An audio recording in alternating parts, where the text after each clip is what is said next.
Welcome to the Paranormal Stakeout radio TV show with Larry Lawson. As a former career law enforcement officer and law enforcement educator, Larry focuses on the use of tried and true law enforcement investigative techniques in conducting paranormal investigations. Despite his experience and training, Larry also keeps an open mind to discussions on topics that deal with evidence that are not quite as physical in nature. Paranormal Stakeout guests are professionals in the field of the paranormal and parapsychology, conducting the investigations and research needed to further the cause of paranormal study. Larry advocates an agenda of standardization of structure and training in the field of paranormal investigation and research for the purpose of one day being able to produce the evidence needed to convince a jury of the existence of the paranormal. Whether it is ghosts, UFOs, unsolved mysteries, hauntings or cryptids, no topic is beyond the investigative reach of Larry Lawson and the Paranormal Stakeout radio TV show team. Now, here is the host of the Paranormal Stakeout radio TV show, Larry Lawson.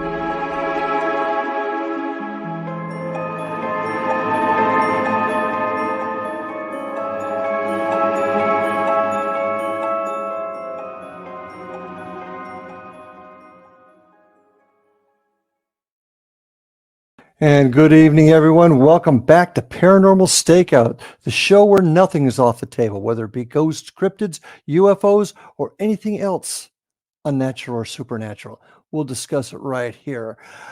Welcome back. It's great to be with you. I'm your host, Larry Lawson, and we've got a great show lined up for you. We're coming to you from our home base down here in Vero Beach, Florida. And if you're interested in finding out a little bit more about what we do down here, my team with the Florida Bureau of Paranormal Investigation and Indian River Hauntings, I'd invite you to go to our websites at paranormalfbi.com and indianriverhauntings.com. You can also catch some of our work on YouTube at Indian River Hauntings 2341. Now, if you'd like to make contact with me, ask some questions, give me your thoughts on the paranormal or the show, or questions you have, you can get a hold of me at ghostguy@paranormalstakeout.com. I'm sorry, .org. That's ghostguy@paranormalstakeout.org. So send in your questions, thoughts, and comments, and I'll bring them right up here at the beginning of each show. Now, tonight, got a really interesting program for you. One of the big names in the world of ufology, Mr. Preston Dennett. Preston began investigating the UFOs and the paranormal in 1986. He is a field investigator for the Mutual UFO Network, MUFON. He's a ghost hunter, paranormal researcher, author. He's got several books on the UFO bestseller list with Amazon. He's also been on Midnight in the Desert with Art Bell, Coast to Coast, and also History Channel's Deep Sea UFOs and UFOs Hunters and Ancient Aliens. He is a busy man in the world of the UFO, and I'd like to welcome to the show Mr. Preston Dennett. Preston, welcome to Paranormal Stakeout, my friend. Thank you, Larry. Thanks for having me on. I truly appreciate it. Really happy to have you here, and I find it really interesting and prophetic, if you will, considering the hearings that went on today in Washington. But for my members of my audience that may be just getting to know you, can you tell us who Preston Dennett is, how you got into the field, and where you're heading? Yeah, sure. I got into this field involuntarily, kind of kicking and screaming. I really resisted it. I was not at all attracted to the subject of UFOs or anything paranormal really at all. Mm-hmm. I considered myself very scientifically minded. And, if I can't see it, feel it, touch it, it's not real. But that, of course, all changed in 1986. As you mentioned, it was November 17, to be exact. Mm-hmm. There was a very well-known UFO sighting over Alaska on that day, which made the evening news. And I'm sure you've heard of it, Captain Torochi, flying a commercial airliner over Alaska. Mm-hmm. It was on radar. It was a good sighting. But the news just kind of joked about it. But I remember looking at this poor pilot thinking, well, he's obviously misperceiving. UFOs aren't real. Why would he throw his career away like that? Because I'm sure that that's what would happen if you're a major pilot and you start seeing UFOs. Especially back in those days. Yeah, which turned out to be true, by the way. He was grounded. but it interested me enough to really sort of take a second look at this subject, because I remember some years earlier, 5 or so years earlier, 7, my older brother Mark said he'd seen a UFO. Now, at the time, I was just a teenager. I really did not believe him, not for a second. But after hearing about this pilot, for whatever reason, I approached my older brother Mark again and asked him what he thought of this pilot. And he hadn't heard about it. But I said, well, didn't you see a UFO? He's like, yeah. And I asked him to tell me about it again. And this time I was ready to listen. And he described this incredible sighting. It was a saucer. It had little lights around it, dome on top, metallic, treetop level, no sound. And he chased it in his car down Reseda Boulevard. This is in the San Fernando Valley in Southern California. Okay. And so he's telling me this. I'm like, you've got to be kidding. He's like, no, this is exactly what happened. We saw it for 15 minutes. I'm like, we? He's like, yeah, I was with my friends. You know them, Phil and Greg. I'm like, oh, yeah, I know them. He's like, you should talk to them. They'd be really happy to talk to you. They'll verify my story. And that's what I did. And of course, they did. They verified it completely.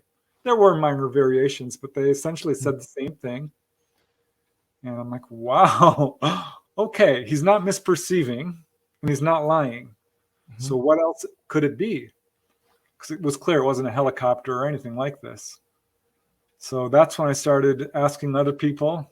And I found out that I had a number of people in my circle of family, friends, and coworkers who had really dramatic encounters. And by that, I mean, an hours-long sighting of a star-like object darting around. Mm-hmm. An egg-shaped object came over a family friend's home. Probably one of the most dramatic was, well, 2 people I knew saw grays, saw gray ETs. And another lady had missing time. So that's how I got pulled into this. Wasn't happy about it. I was a very unhappy camper because I had to reevaluate everything. And my first step was to go get some UFO books. So I was going to prove them wrong. This is swamp gas. It's got to be. Mm-hmm. Of course, I knew it wasn't at that point, but I just couldn't wrap my head around it. Okay. Yeah, and the books absolutely knocked me over. What books did you refer to? Which ones set you on the right track? Well, initially it was some of the books by Jim and Coral Lorenzen, mm-hmm. Who are true pioneers in this field. I really respect them. I love their books. The Betty and Barney Hill story, The Interrupted Journey. Sure. Of course, the Travis Walton, was then the Walton Experience. It's now republished as The Fire in the Sky. Mm-hmm. But Incident at Exeter, about a wave of sightings in New Hampshire, I believe it was. So there were a few books out there. I found the Roswell Incident as well. Mm-hmm. There's not as nearly as many books as there are today. I mean, these were a little bit hard to find for sure. And so where you started reading the books, did you search out others that were of like mind or had done research that you could learn from? After a little bit, after I found out there was a UFO cover-up, that was pretty upsetting. Mm-hmm. And very quickly, I knew more about UFOs than just about anyone I knew, because this subject wasn't being taught in schools, obviously. Mm-hmm. It wasn't really featured in the media.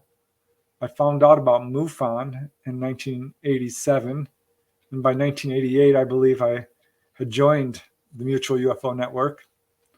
And that's when I started really digging in. I joined them. I said, give me all your journals all the way from the beginning. I mean, I was dead set on learning mm-hmm. about this. So I joined every UFO group, QFOS, mm-hmm. Citizens Against UFO Secrecy, Operation Right to Know came later. But yeah, if there was a UFO group, I joined it. Okay.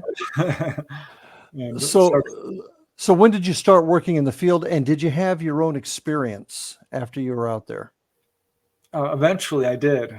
I started working in the field after my father referred me an interview with a lieutenant colonel. He was in the film industry, and they had hired a consultant for one of the TV series they were working on, which was Starman, the TV series. Mm-hmm. And there was a lieutenant colonel. And that was my first recorded interview. And I have to say, it wasn't a great interview, really. This colonel basically towed the party line and said, there's nothing to UFOs. You should get out of this field. It's not real. If you think they're real, you're weak-minded. Mm-hmm. By that point, of course, I knew it was real because the books were very convincing. People I'd interviewed. So that's when I started formally interviewing. I took the MUFON field investigator test, mm-hmm. which I have to tell you wasn't easy. I thought, this is a take-home test. This will be easy. It was a couple of hundred questions, and it was very difficult. Well, what kind of questions would they ask you? And how did you have to study for it? They give you? Well, no, they just kind of sent it to me. Now it's handled a bit differently, mm-hmm. but back then that was how they handled it. And they just sent me the test, and I was shocked to see how big it was. There was a section on UFO history, which I aced. That was a breeze. Mm-hmm. But then there was a section on photography, a section on meteorology, and there was a section on various sciences. And that was quite a bit more difficult. But I went to the library. There was no internet back then. You can't just look stuff up. So I studied real hard for it. Oh, yes. And I was actually pleased to see that it was difficult, because to me that showed that this was a subject that was being taken seriously, that there were scientists looking into it. Mm-hmm. And I did really well. I missed 2 questions. I was really mad because one was a stupid mistake. The other I genuinely did not know. Mm-hmm. But yeah, that's when I started formally interviewing people. I was referred cases by MUFON. I eventually contacted the police, gave them my number as a MUFON field investigator, so I got cases from them. I was getting a lot of referrals from people very quickly, friends, family, and coworkers initially. But mm-hmm. I had a website up as soon as the internet came on in the early 1990s. Mm-hmm. And that was getting 30,000 hits a month. So wow. So you've been actively investigating since 86, 88, right in that area then? Exactly, yeah. And I just kind of kept behind the scenes. I did start getting calls to go on the radio pretty early, mm-hmm. and eventually speak at conventions. And I started writing articles pretty early on. But I had been in this field for 10 years before I put out my first book. And it was about 5 years in, when I had my first sighting, that I would really call a sighting, because I had seen some unexplained lights. Mm-hmm. And I'm like, no, that could be a shooting star. This could be something. It's just an anomalous light. But on July of 1992, I was in the middle of investigating a huge wave of sightings over my hometown, which was in Topanga Canyon, California. Mm-hmm. And this was a huge wave of sightings. Not just sightings, but landings, cars being chased down the road. Oh, people being pulled up into craft, lots of onboard experiences. I mean, it was a big deal. People were calling the police. Well, we got to get ready to take our first break here. So when we get back, I'd like to hear about this first actual sighting and experience that you had. So folks, stay with us. We'll be right back after these messages with my guest, Preston Dennett. See you in a minute.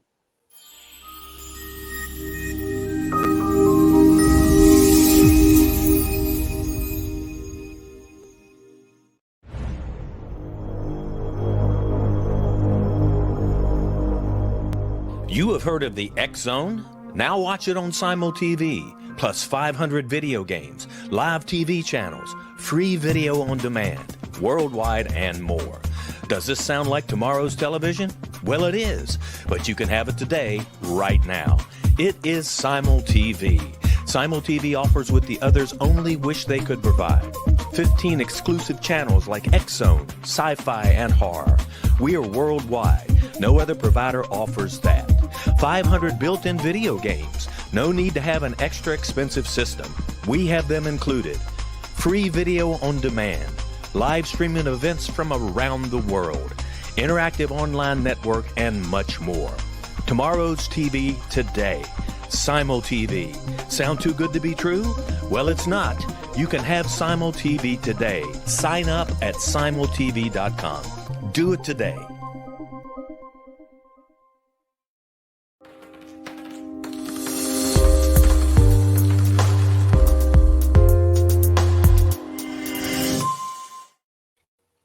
And we are back with my guest, Preston Dennett, well-known ufologist. I assume that's still a proper term, ufologist, because nowadays they use another term, unidentified anomalous phenomenon. Is that the more correct term today? Well, I mean, in some circles, I still like the term UFO. I'm a little bit old school. Okay. I don't think the term UAP really provides anything new. But okay. Well, so you had this information you got from your brother. You did studying. You became part of the MUFON network, and finally you had your own experience. And it's why you were investigating things in your own town, correct? That's right. So tell me what happened after that. Yeah, well, I was visiting my brother Mark and my sister-in-law Christine Kisara, who's starting to do illustrations for me for witnesses. And they were really helping me through this because they were both believers. They knew this was real. They had had experiences. My sister-in-law had had visitations by little blue beings. That was another witness I forgot to tell you. So I was at their house late one evening in July of 1992, and it became late. We were discussing UFOs, of course. And I'm like, well, I have to go home. This was in Woodland Hills. At the time, I lived in nearby, adjacent Canoga Park in Southern California. Mm-hmm. And it's a 10-minute drive home. So I had just left their house, and they live on a little tiny side street, which is very winding, very narrow. And I had no sooner left their house, maybe 2 minutes, and came around this very tight hairpin corner, which is pretty steep as well, so you can't go fast. I was going maybe 3 miles an hour, and I saw what I first thought was a bird swooping towards my car from the upper right. Looked up, and I thought, well, maybe that's a firecracker because it's glowing. And very instantly, I knew it was not that because it dropped down right in front of my windshield, and it was a small orb about the size of a ping pong ball, a little bigger, a golf ball, around there. But it was a solid object. I mean, had hard edges, was yellow-white, and stopped right in front of my windshield. Of course, now I'm thinking maybe this is a reflection, even though I knew it wasn't, especially when it started moving back and forth once, twice, a third time, and came back and stopped again. I had a real sense of intelligence from it, or certainly intelligently guided. And then it scooted forward, dipped down a little bit, and went straight up into the canopy of the trees. And the last thing I remember, Larry, is gripping my steering wheel and watching it disappear. That's it. It was wiped from my mind completely. I don't remember driving home. I don't remember seeing it. I don't remember anything about it until 4 or 5 months later, when it just popped back into my head. I'm like, that happened. Which was an interesting experience, to say the least, because I had certainly interviewed people by this point who had described having missing time. And how much time did you lose? Did you lose total? Do you know? I don't. But I just find it incomprehensible that I did not turn around and tell my brother and sister-in-law what just happened. I've had previous UFO sightings after that, certainly. In fact, that year was huge. I had a sighting 1 month later, another one the month after that, and they started to come fairly regularly. But no, I don't remember driving home, so it could have been any amount of time. I don't know. I don't remember waking up the next morning thinking I saw a UFO or an orb, at least. And this wasn't a craft, but it was absolutely unexplained. I'm sticking to my guns on this. I know I saw it. I remember it vividly, even though it took me a while to have it come into my conscious awareness. Now, you don't remember anything that happened after you saw the orange orb. So I'm assuming you've never regained that memory? I haven't. I've considered hypnosis. Well, that's what I was going to go with. Have you thought about regression therapy on that to see maybe if that would jar the memory? Yeah, I've considered it. I generally don't recommend hypnosis to the people that I interview unless they've had a very clear-cut case of missing time, which that was. I would qualify that as pretty clear-cut. But also, unless you have real anxiety about it that's causing you problems where you can't sleep at night, or it's affecting your daily life in a way that's making it difficult to live a normal life. I think hypnosis works. I think it's been verified well enough, but also in the wrong hands, it can do damage. And some people I talk to were not happy because they had basically hypnotically recalled memory, and it wasn't the same as spontaneous recall, which is what I'm hoping for.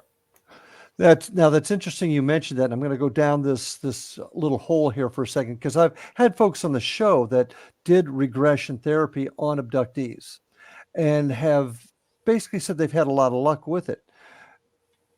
But you've just said something very interesting, that sometimes the memory isn't exactly the way it happened. Is that how I'm taking what you're saying? Well, I want to be careful here. I get it. In the wrong hands, yeah. I think that there's some excellent researchers out there, but some are not. And I think people get encounters that might be a little bit colored by the belief system of the researcher.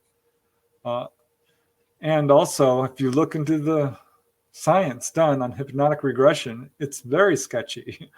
I know it works because the stories recalled through hypnotic regression match what people have consciously recalled to a remarkable degree. There's no doubt in my mind it works, and science has proven it works, but there are many cases where people have absolutely false memories. So it's controversial. I think that most researchers will agree with that.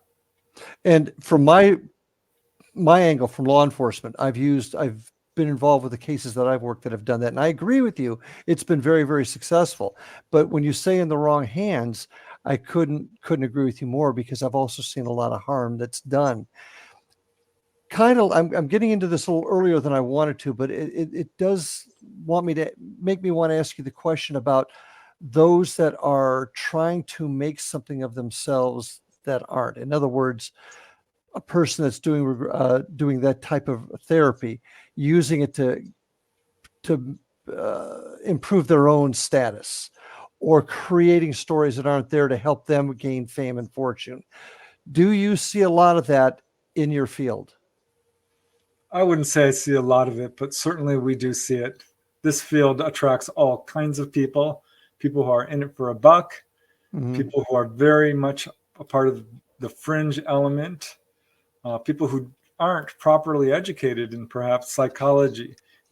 Barbara Lamb is someone who I would point to as who's done this right. She was a counselor by profession when she started hypnotizing people. She had gone to school to learn hypnosis. While there are others who are perhaps scientists but have not had any education whatsoever on hypnosis and just started doing it. And Bud Hopkins I love as a researcher, but let's face it, he just jumped right into the deep end of the pool and started doing this without a whole lot of education, and had to learn through the school of hard knocks. And I think he did a great job. I think his books are very objective, but there are some researchers out there who are, I'm not going to name names, but no, I don't want you to. But I agree with you, and I think it's a helpful tool, and it does work, but it can be a very dangerous thing in the wrong hands, and that hurts. I mean, I research ghosts, so I deal with a lot of folks on my end of it too that are doing it for, not all the right reasons, and I'm sure obviously you have it on your end. What do you think we need to do to help insulate our fields, both paranormal, but different areas of the paranormal? What can we do to insulate ourselves from charlatans? Do you have any thoughts on that? Well, yeah, certainly. I think it's really behooves the person who's seeking hypnotic regression to do their own research. Because there are people who are absolutely experienced in this. Yvonne Smith is someone who's had an incredible amount of experience with this. So look people up before you just dive in, and make sure that they have at least some experience doing this and don't have an agenda, and can provide you with referrals. Yeah. Well, I'm not even just talking about the regression. I mean, folks that are researching the UFO field in general. Because that's one thing that hurts all of us is when one person gets found to be faking evidence. I've had some pretty wild stories told on this show that is not backed up by any facts, any evidence, and that worries me because, like in my side, it can ruin everybody's reputation. I'm sure it's the same on your end. So I was just wondering if that's something you dealt with, and how would you keep that from happening in your field? Yeah, well, I've certainly had to stick by my guns a few times. Yeah, training and education is where I'm at. Training and education is where I'm at. Which is what I love about MUFON, because they do basically vet researchers. So if you want to start getting referred cases, now that you have to go through classes. Back then, when I became a researcher, there wasn't anything like that. But I will tell you, there's been times that I've gone on television. There was one time the news wanted to interview me, and I took them up to a UFO landing spot. This was in Topanga Canyon during that whole wave of sightings in the early 1990s. And I showed them where the landing spot was, and the reporter says, "Oh, is that the landing mark right there, the hole?" And I'm like, "No, that's a gopher hole." He says, "Would you mind just pointing to that and saying that that's a landing trace, a landing spot?" I'm like, "No, I'm not doing that." And he tried to trick me. He says, "Just stick your hand in there and we'll get a picture of you doing that." I had learned the hard way, do not do that. So you have to be very careful. You cannot be careful enough. I see a lot of shoe fitting and cherry picking in this field as well, with researchers who have a theory and are trying to find the cases, the evidence that fit their theory. That's not good science. The theory comes later. First the data, then the theory.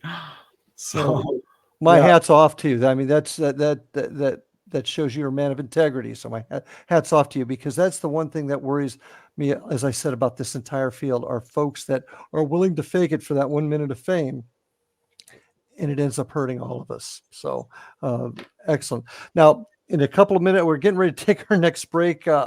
Oddly enough, the time is flying. When we come back, I want to hear about some of your more interesting cases, some of the things that you've come across in the field.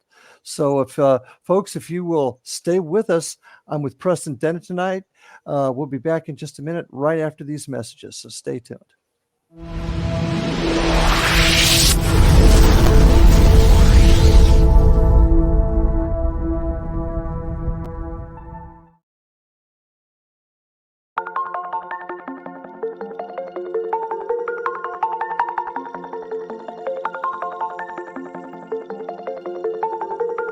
Question: what is the name of the unique blend of coffee you get that has been formulated by a neurologist, a neurobiologist, and a pharmaceutical chemist?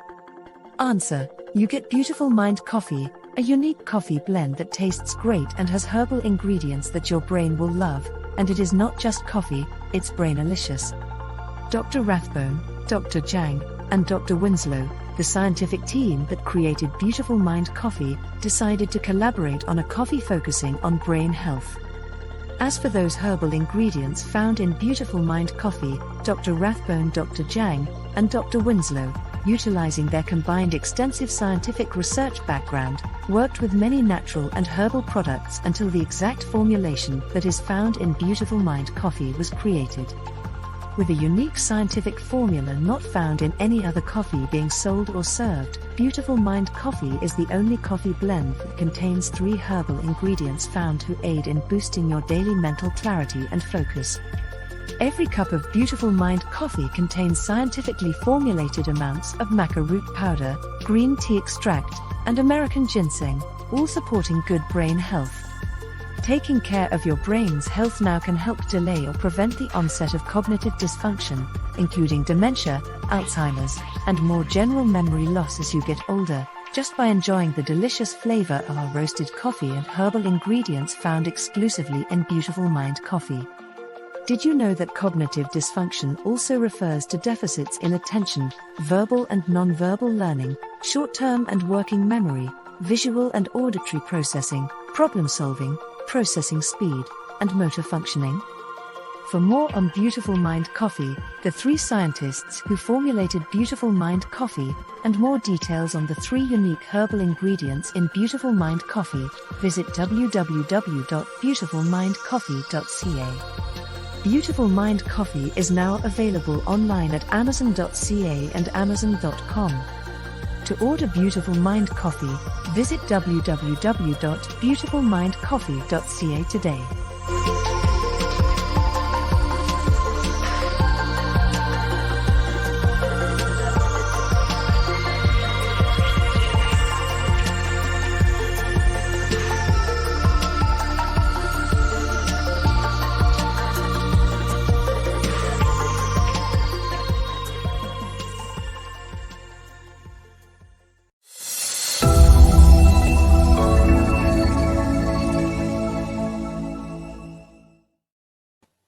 And we are back with my guest, Preston Dennett.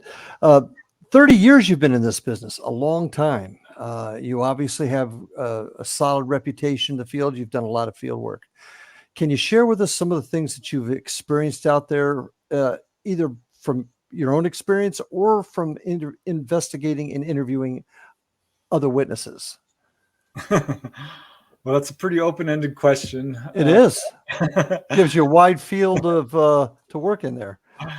Yeah, I mean, it's certainly interesting when you have your own encounters, which I have. I've seen UFOs, but people I've talked to, I think, have a lot more interesting stories. And I've heard it all, everything from sightings to landings to face-to-face encounters to onboard experiences. People have had healings. I mean, you name it, I've probably heard it. There are some cases I find particularly interesting, certainly, ones that my mind keeps going back to. And one I haven't talked a whole lot much about because there's always so many cases to choose from. But I love this one because I've done a lot of research into USOs. And this is a case involving 3 witnesses. I was able to interview 2 of them. The other had passed away, but the main witnesses are Joy Williams and her husband, Tom, who live in the town of Aptos. This is sort of in the central to Northern California area near the Monterey Bay. And it was in August of 1997 when she stepped out on her balcony and saw a glow in the water. They're about a half mile to a mile away from the water. I think it might have been a little closer. Actually, I think it was about a quarter mile. So she saw this sort of green-yellow glow, and she's watching it when suddenly this craft rose up out of the water. And it was quite large, and she was close enough to see that it had little portholes around the circumference of it, and close enough to see algae and water coming off of it, and it lifted up and hovered over the water. So this is when she called over her husband, Tom, and her friend, and they watched this thing move kind of lazily up the coast towards the Moss Bay power plant. This is a coal power plant. And this darn UFO went right up to the top of the smokestacks there and hovered right next to it. And out came this weird contraption, like an arm, sort of a lever, which came out the far end of the UFO, swung over it and into the smokestack. And it had pinchers on the end of it. And it appeared to be taking samples of the top of the smokestack. So they did call the police. This was a sighting that was quite long lasting, over half an hour. And the police were very cooperative until the word UFO came up. Because the police are saying, oh, well, you probably just are looking at a boat. We're like, no, this thing is hovering right next to the smokestacks at the Moss Landing power plant. And that point, the police officer became pretty truculent, disagreeable, argumentative, and ended the call. Mm-hmm. So they called up the radio station, who said that they had not received any calls, and basically were left without any recourse. And after about so many minutes of watching this thing kind of pawing at the top of the smokestack, it just blink went out. So I did some research on this area, and I was amazed to find that this is not the first time that the Moss Landing power plant has been targeted by UFOs. I found 4 other cases, both before and after this incident, where orbs were seen or objects were seen circling the power plant. I find this case interesting because we do see a lot of cases of UFOs targeting technological installations, dams, power plants, nuclear power stations. Was this a nuclear plant? No, this was a coal power plant. Yeah. Okay. But there was a very, very similar case in Morenci, Arizona, where UFOs were seen hovering right over the smokestacks there, widely viewed. It was sending down little probes. So I think this case does have some interesting insights into the phenomena. They're clearly interested in things like this, because when people are taken on board and they get a message beyond, don't be afraid, we won't hurt you, it's often something along the lines of warnings against nuclear proliferation, or pollution, or warlike ways. That fits right in with all that. Yeah. If I may ask, how long ago was this incident? That was in August of 1997. 97. So cell phones that take photographs probably weren't all that common then, that at least took decent photographs. Did they get any kind of picture at all of this craft? No, though they did send me very detailed drawings. Okay. So that was something. She did try to report it. She reported it to MUFON. She, I believe, contacted Linda Moulton Howe before she found me. And I found it a very compelling case because there were multiple witnesses, and they both described the same thing. It's an unusual case too. I mean, I've never heard of one quite like it. Well, an arm sticking out sounds like War of the Worlds or something like that. That's the first thought that I got. The third person you said that you couldn't interview because they had passed away. Where was this person? How did this person observe the incident? She was there on the balcony with them. It was a little dinner party just between friends. Okay. And they had a little telescope too. So they were able to actually zero in on this thing and get a very good look at it. How often in your cases do you get somebody that's able to get a photograph? Very rarely, but it certainly does happen. More recently, I interviewed a lady by the name of Dolly Safran. She's the subject of my book, Symmetry. And her case is more extensive, I think, than anyone else I've ever had the privilege to interview. And she has fully conscious encounters since age 14. A lot of people do have missing time. They have a lot of fear. Not her. She overcame that. And she's had a lifetime of encounters. And when she decided to go public, because she had tried to get photographs many times, I've talked to many witnesses who have tried, and it's not easy to do.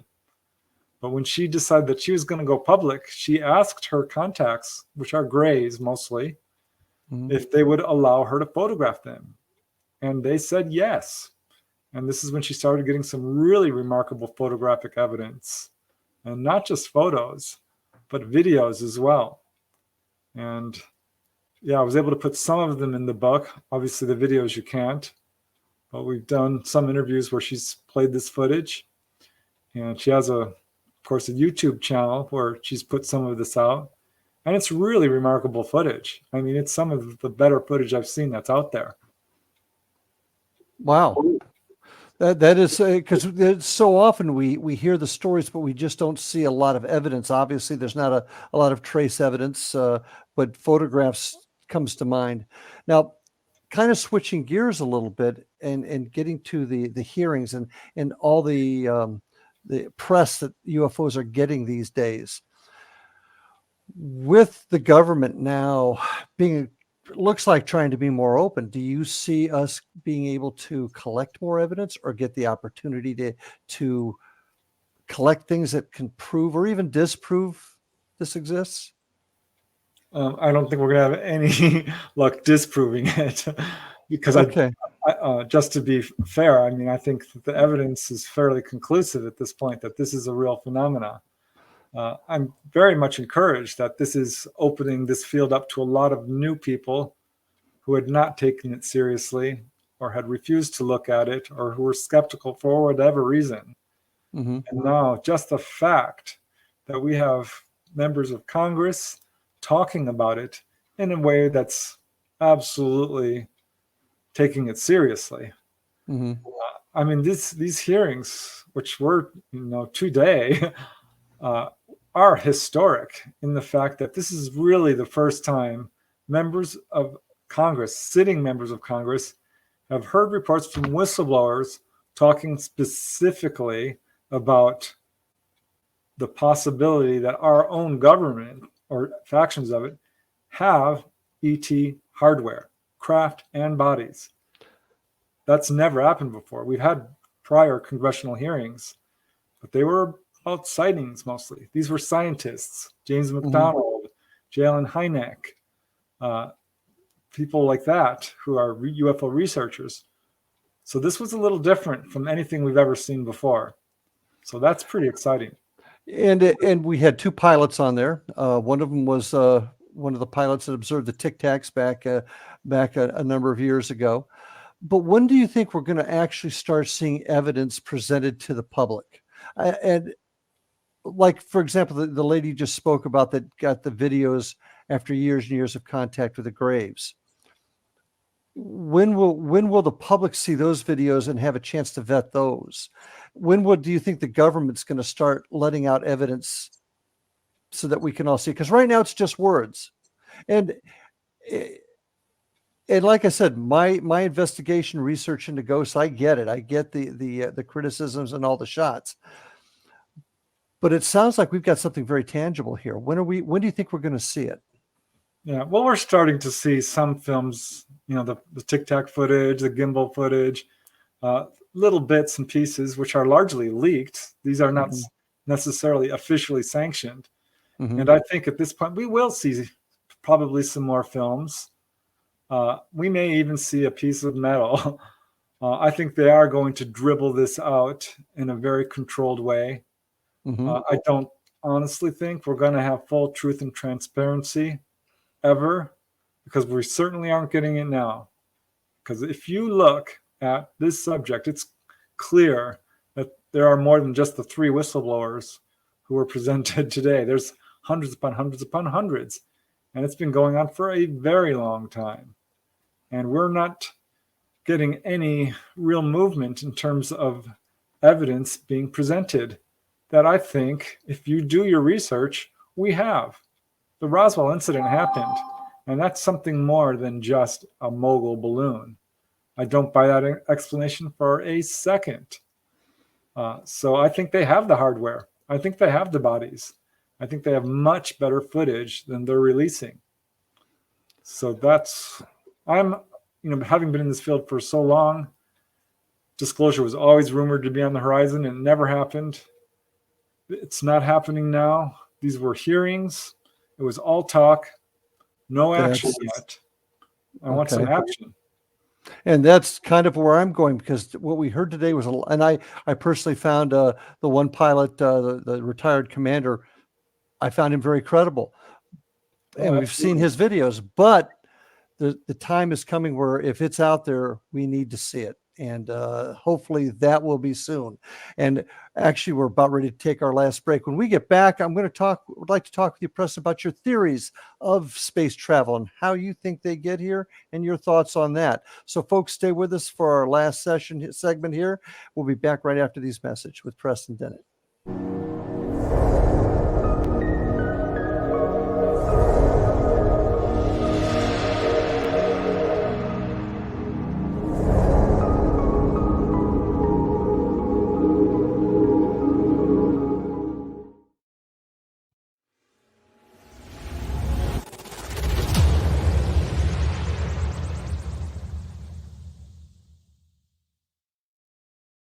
So I was watching the X Zone TV channel last night when I was abducted by aliens, and they kept repeating to me over and over again, simultv.com, simultv.com. What's simultv.com? That's what I asked them. They had it written on the side of their UFO. How do you spell that? UFO. No, I mean simultv.com. simultv.com. simultv.com. Right. simultv.com. Interesting that you were abducted by aliens in a simultv.com UFO last night. Oh, yeah? Yeah. Now that you mention it, I remember now last night I was awakened from a deep sleep. My great-grandmother was standing there. She said she come from the hereafter to tell me about simultv.com. She even spelled it out for me. simultv.com, sonny boy. simultv.com. simultv.com, sonny boy. Wow. Yeah. Guys, you'll never guess what my psychic guru just told me. simultv.com. Exactly. Are you guys psychic too? Of course. We all know about simultv.com. simultv.com.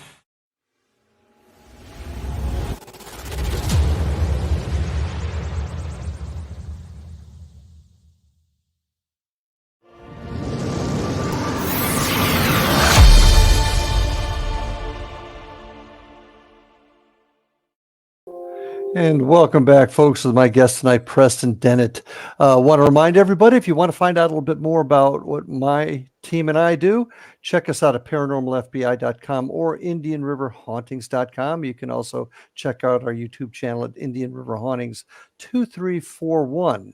I also want to strongly recommend that you check out all the other great programming on the X Zone Broadcast Network. Go to xzbn.net and you can see all the terrific shows that are here on the X Zone channel. Preston, if folks want to get a hold of you, what's the best way to do it? I'm pretty easy to get a hold of if you just go on social media, Facebook, Instagram, Twitter. I have a website. If you punch my name in, it should take you there. It's prestondennett.weebly.com. I have a YouTube channel as well. So yeah, I'm pretty easy to get a hold of. Can people make reports to you, directly to you? Oh, absolutely. Yeah, I'm always interested in hearing from people if they have a report to share or questions or comments. I'm very open to that. I think people need a resource to go to because there's still, even today, people aren't aware of MUFON. They're not aware of the National UFO Reporting Center. That's really beginning to change now because there's a lot of information out there on this subject. But yeah, always happy to hear from people. Good. One of the problems, and I keep referring back to my work in the ghost realm, if you will, we have a problem in our end of unity, of people working together, of coming together to share information, to come up with answers. Do you have that same problem in the UFO community?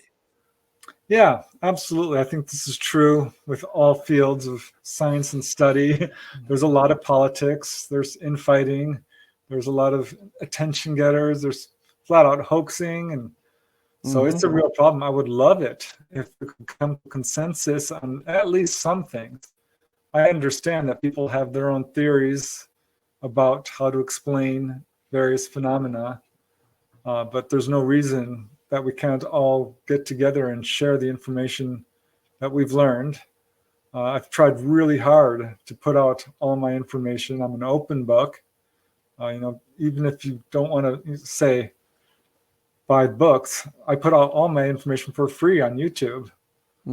So I know a lot of great researchers out there who haven't published a darn thing, and some not so great researchers who are spitting out stuff, quite a bit of it, which is not substantiated or done in a way that I think it should be done carefully and double checked and vetted and so forth.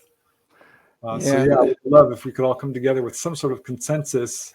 That is the only answer. That is the only route we can take to finally come up with these answers. But you just mentioned theories a moment ago, and I'd like to get your theory, your thoughts on how the UFO phenomenon occurs. How do they get here? So many people have argued, they cannot travel that length of time at that speed. They wouldn't survive. That's using physics as we know it, the way I see it. But what is your theory on how space travel occurs and how we get visited? Yeah, well, I will say this is one of the things that kept me out of the field because I know how far away the stars are, and it would be basically impossible to travel that distance using the technology we have. And that is the crux of it, because people are saying, well, this is defying the laws of physics the way they are moving. Not necessarily. The laws of physics, as you said, as we know it, which shows that our understanding is lacking in this area. And I have focused mostly on first-hand contactee accounts. And I will tell you, many of them have been told how these craft fly. And over again, the people are taken to what we would call the engine room and shown it. And of course, there aren't propellants or gasoline or fuel or rockets or anything like that. What people are basically told is that these craft fly harnessing or utilizing the magnetic fields of our planet or other planetary systems. It usually comes down to something along those lines: electromagnetics, gravitational fields.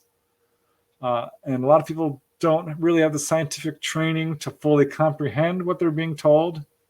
Some do. This is what I really loved about Dolly Safran, the lady I interviewed recently, because she was taught by them very carefully. She not only how these craft fly, but how to pilot these craft. Okay. This may sound unusual, but I've certainly talked to a number of people who've had this experience. And in fact, Grant Cameron put out a book called Sky Pilots, basically outlining some 60 people who have done this. And Dolly has explained that, yes, when it's around a planet, they use electrogravitational fields, the magnetic fields of our planet. But when it's interstellar, it's a completely different process where they use enormous amounts of electrical energy to open up what she calls a light gate, which is not really a wormhole or a portal or anything like that. Okay. But it's a way of opening up the third dimension into a higher dimension, which allows them to skip across the universe to any desired location. And all these craft, without exception, are flown psychically. So these craft are themselves living beings as well. So there's a lot to unpack with all of this. There is, and it begs the next question. It goes back to does our government know this? Do you feel that the government knows this type of propulsion usage? I think they do. I can't prove it, but based on the accounts coming from whistleblowers, the fact that so many contactees have put this out, the information is certainly out there. If these people in Congress would pick up a UFO book, they would learn a lot more than... Wouldn't it behoove the government then to talk to some of these people? If they've had this experience, they've had this training, wouldn't it be in the interest of the folks in the government trying to figure this out to interview these folks that you've interviewed? Or have they? 100%. I think they have. I think that, we've certainly seen in case after case, and if you go through the UFO literature, you will see this. Witnesses are questioned by government agents over and over again. I just was looking at another case where that happened, where two young boys had a UFO chase them down the street. This was in Pennsylvania, I think. And they were brought into the principal's office, and there was a government agent. And he questioned them both extensively on what they experienced. This was an earlier case, certainly. But yeah, I think our government knows a lot more than they're saying. It was very interesting in the first congressional hearings where the Pentagon officials were being interviewed, Moultrie and Daley, were asked about whether or not they had heard of the Malmstrom incident in 1967 in Montana. And they both denied knowing anything about it. I don't find that the least bit credible. I think they do know about it. I think they lied flat out. Anyone who's been in this field for any length of time knows what happened in Malmstrom in 1967. I think they do know. I think they know these. I think they have these craft. I don't think that they understand completely how they operate, because this is an extremely advanced technology. That's something pretty much all researchers agree on. We're dealing with something that's well beyond our own understanding. But yeah, I think they certainly know the basics. Why do you think they don't spend more time talking to these people that have experienced it? They seem to be shunned. They seem to be ridiculed. Why not spend more time chatting with them if what they've experienced coincides with the what they already know? Why not use their knowledge? Are they? Yeah, I don't know. I can only speculate. I think that they have people on the inside who are they have interviewed. I mean, I interviewed one gentleman and he referred another lady to me and she absolutely refused to talk to me. But she did tell him that she was forced to testify to government officials about her experiences. This was during the Topanga Canyon UFO wave. She was very upset about it. She said she's under constant surveillance. And I've had a lot of contactees who've had real trouble with the government. Dolly Saffron has been followed. I watched it happen when I met her face to face. You saw her being followed. We were followed from the UFO convention. This was the MegaCon in Lawson, Nevada. And we had rented a little Airbnb, which was some distance from the actual conference. And on a little tiny side street. And Dolly was sitting next to me. And this car kept right up with us on 2 or 3 turns. I thought, Dolly, I told her, I think we're being followed. And she's like, well, it wouldn't surprise me. And after 4 more turns, because I was counting, this car stuck with us. I pulled into the driveway of this Airbnb. We walked in, and this car pulled right up to the driveway and stopped, blocking the driveway. That is not normal behavior. And Dolly, who had already provided me with considerable evidence in this regard, just kind of shrugged and says, see, I told you this is what I live with. And her story is not unique. I had a contactee who had her hypnosis tape stolen. I had another contactee who had his contact notes stolen. I always tell people, I advise them, write down everything. It will help you therapeutically. It will help keep events straight, especially do this before hypnosis so you can differentiate what you consciously recall and what comes from hypnosis. He had his house broken into. This is in upstate New York. And they didn't steal his stereo. They didn't steal his camera equipment. They didn't take any money, nothing of value. They took his contact notes. So this is what we're dealing with here. These guys are not playing fair. Why? I don't know. I can't tell you. I don't think that they are on the up and up. I think they're lacking morals. I think that their power structure is being severely threatened by this subject. I don't think disclosure is happening because they want to be truthful and transparent. I think it's reached a point now where if they don't start disclosing, they're going to lose control of the narrative. They're going to become not credible. They will be disbelieved. So I think they're basically having their hand forced. These are people who absolutely know that UFOs are real. It's disingenuous when NASA says we don't have enough evidence to say what these things are. I'm like, really? So you've looked at sightings, but ignored the thousands of landing trace cases, basically 80, 90 years of research. What about the radar return cases? There's so much evidence. The implant removal cases, the medical evidence. And the evidence is really where the world that I live in, and gathering that evidence and getting that evidence out and examining it and having it put out in front of folks. That's when we're going to finally come up with the answers to this, when the evidence is presented. And unfortunately, we're not there yet. And you're right. We've gotten a lot of words, but we're getting very, very little left, in the way of evidence. Yeah. So, it's my opinion that disclosure is in effect already happened. There is enough evidence in the public arena. You have to really sift through a lot of disinformation and misinformation and outright hoaxing. I would point to the turkey footage. Well, 2007, 8, and 9. That's excellent evidence. It's undeniable. Well, and unfortunately, we've run out of time, Preston. We're going to have to do this again to continue on. But we're out of time right now. But I would recommend folks that you go out there and search for the evidence yourself. Go to the folks that have done the research and find the answers from them. Preston, thank you so much for being with us tonight, my friend. I wish Godspeed, and thank you for being here. And folks, thank you for joining us tonight on Paranormal Stakeout. It's been great having you. And until we meet again, take care of yourselves, love your family, and we will see you on the other side. Have a great night.